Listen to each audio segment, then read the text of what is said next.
All right. So today was leg day for me. I went to the gym today. It was leg day. That's my favorite day. And I was pretty proud of myself because I greatly increased the weight that I was pushing on leg press. Now, let me say this. The main reason why I go to the gym is not for physical reasons. It's actually for spiritual reasons. So I would say it's like 70% spiritual, 30% physical for me. So much so that like when I first started working out, I didn't even pay attention to my gains. It literally took me months before I really realized, like, whoa, like where did these come from? Like my legs, like where did this come from? Okay, because I was mostly, when I work out, I'm not just thinking about what my muscles are doing. I'm attaching life experience to what I'm actually doing at that time. That's what I'm really thinking about. Okay. So it was leg day, right?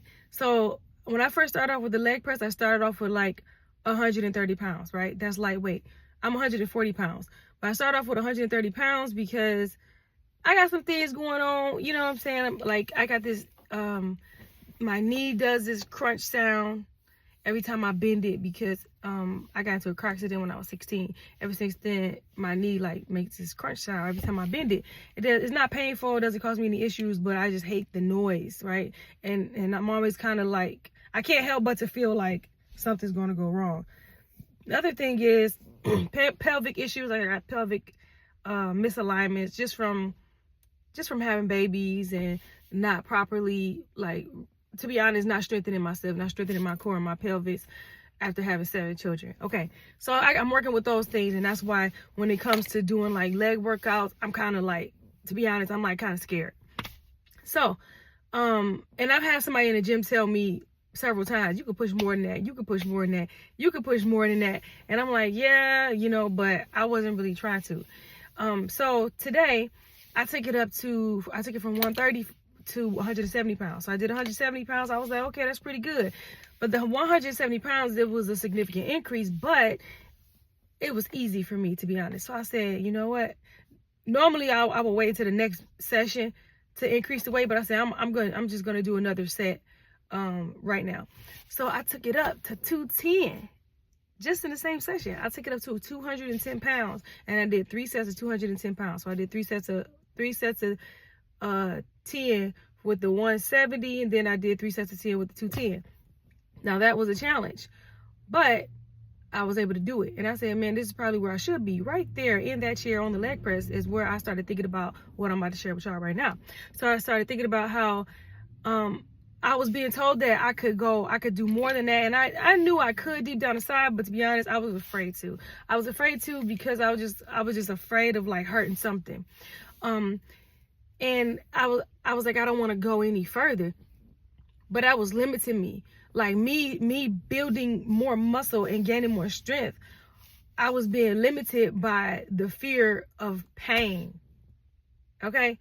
And I'm not, okay, and I don't want to say pain like soreness or anything like that. I actually like that. I'm talking about, I was afraid that I was going to tear something, hurt something, mess something up. So because I was thinking about that, I didn't want to push any more weight, which was keeping me at my, at the same level. And I was kind of just doing the same thing over and over again. But today I took it up. Now, so I attached that to just life, right? So the way that we go throughout life, there's so many ways that we can elevate, okay? In relationships, in disciplines, in our skill sets, and creativity, and all kind of things that we do in life, right? But the thing is, we don't elevate because what it takes to elevate, the pain and the discomfort that we have to come face to face with in order to elevate, is sometimes it's so painful and it's so uncomfortable that it makes us feel like, I don't want to do that because something might happen. Like this might really, really mess things up and do some irreparable damage. So let me just stay where I'm at, right?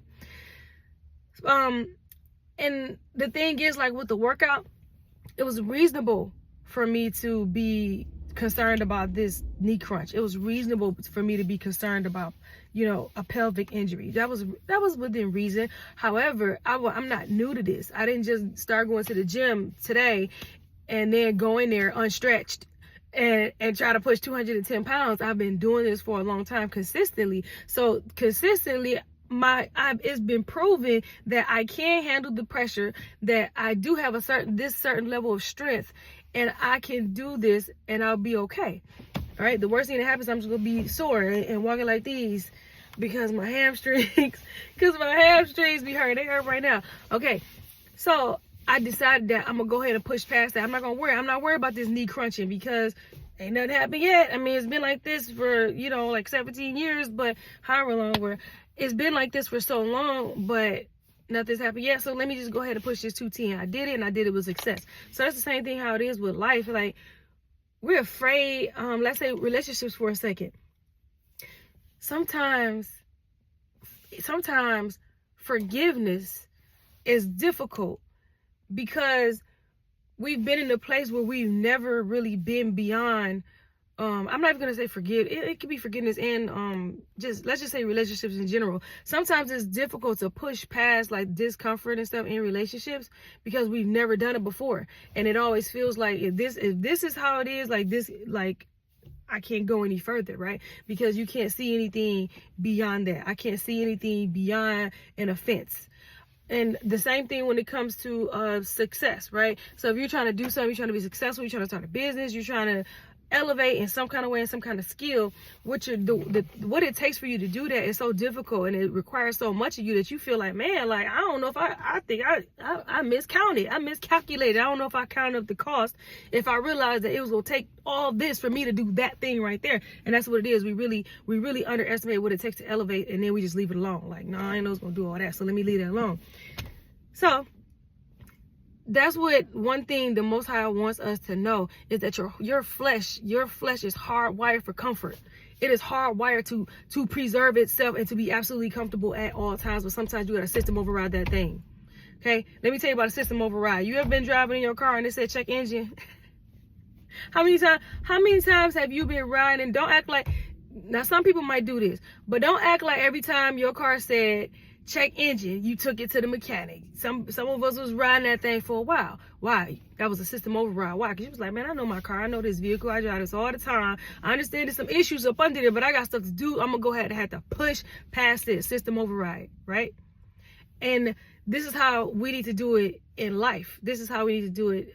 This is how I'm attaching it to fitness, because when you're trying to build your muscles and build your body up, you're constantly doing a system override, because your body is saying, stop, don't do no more. You about to tear something, you're going to stress something, you're going to hurt us, you about to break something, don't do it. But when you work out, you're constantly saying system override. You could do a little bit more, take it up another notch, one more, system override. We got a system override, right? System override your flesh. Because if you rule by your flesh, then you're going to die. To be ruled by the flesh is to be walking in death. But when you rule by your spirit, then that is life. And then your flesh will be able to thrive in righteousness. But if you're constantly saying, I can't go any further because it's painful, it's uncomfortable, I don't want to do it, it don't feel good, it's undesirable, then guess what? That's weakness. And that's the path of death. You're either going forward or you're going backwards. You're either living or you're dying. And if you're constantly avoiding pain, avoiding discomfort, you're dying. But if you plow forward and you do a system override, and you go ahead, this thing hurt, but I'm going to do it anyway. I'm a little kind of scared, but I'm going to do it anyway. You've been built up to this. So yeah, it's reasonable to be a little afraid of some things. Like, you're afraid, I don't want to hurt something to do irreparable damage. However, if you're walking with Yahuwah, he's not just throwing you in things. He's taking you up a nice little gradual incline, okay? It's nice and gradual, okay? He's like, I know I'm doing. That's where faith comes in. You got to trust and believe him that he's not asking you to do something that's going to destroy you. Like, yeah, he might take you through some stuff that might have you knocking on the door of insanity, but that don't mean you're going to be insane for the rest of your life, okay? Don't underestimate what he will have you go through, because he will have you go through some things that will make you almost go crazy. And he will allow you to go through something that will take you to your deathbed and almost die, but come back. Right? So just remember that the next time you feel uncomfortable doing something, that the Most High wants you to do, or something that will allow you to grow or be healthier, like eating right, eating well, working your body, taking care of things, repairing relationships, nurturing relationships, doing, like, building a business, whatever it is. When you get uncomfortable and you feel like, I can't do this is too much, it's requiring much too much of me in order to do this thing, and I don't know if it's worth it no more, you got to system override it. System override.